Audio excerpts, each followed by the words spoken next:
Yeah, so there are many obstacles for sure.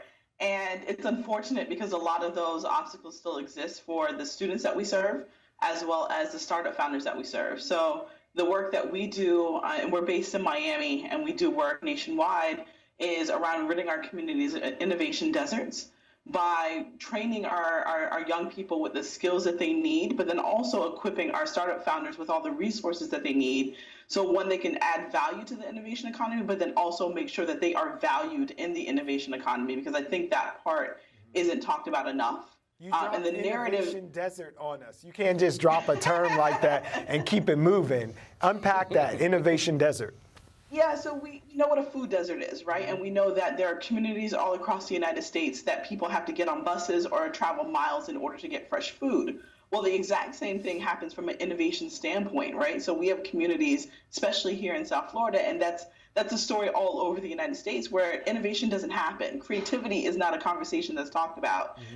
We don't talk about startup founders or ecosystems.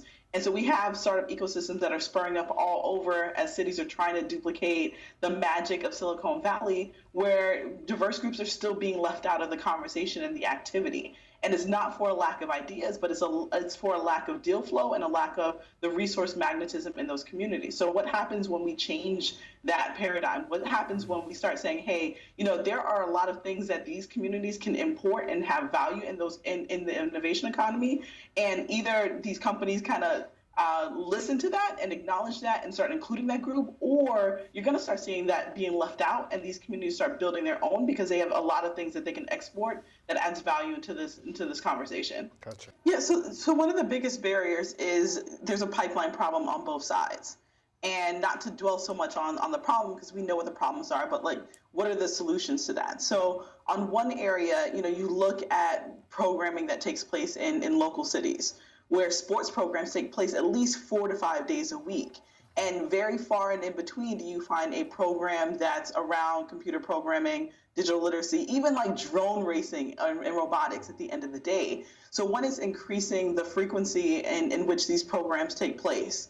The other part of that is making sure that these places are also very safe places for parents who there's a generational gap in technology, and a lot of times they're the main barrier because they don't understand it and they're not comfortable with it, and so they prevent their kids from being fully involved in it because they don't want to get asked a hard tech question and not be able to ask that question. So what are the safe places that we can provide for parents? Because STEM was kind of just shoved down parents' throats like 4 or 5 years ago without anyone saying, do you actually understand what this is?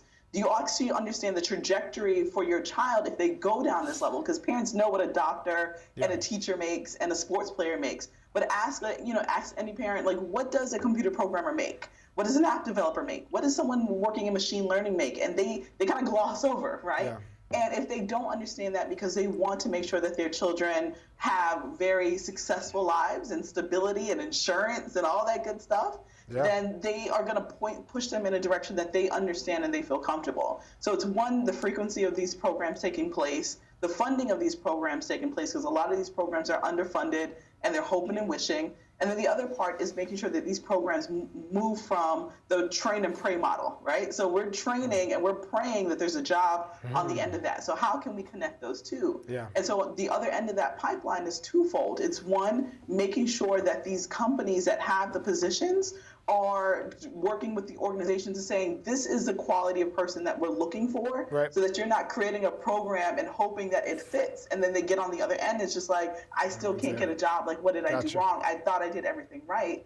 And then the other part of that is what we realize from a diversity standpoint is startup founders of color are the ones that are more likely to hire other people of color. So if we want to fix, if we want to, right. Women, same thing. Women are more likely to hire women. We understand the plight. Diverse, populations, we understand the plight. And so we all have that responsibility on our backs to take people with us. So in order to increase the amount of people going in STEM fields, we also at the same time have to make sure that we're increasing the number of startups that are founded by people of color and making sure that they're funded and they get the support that they need.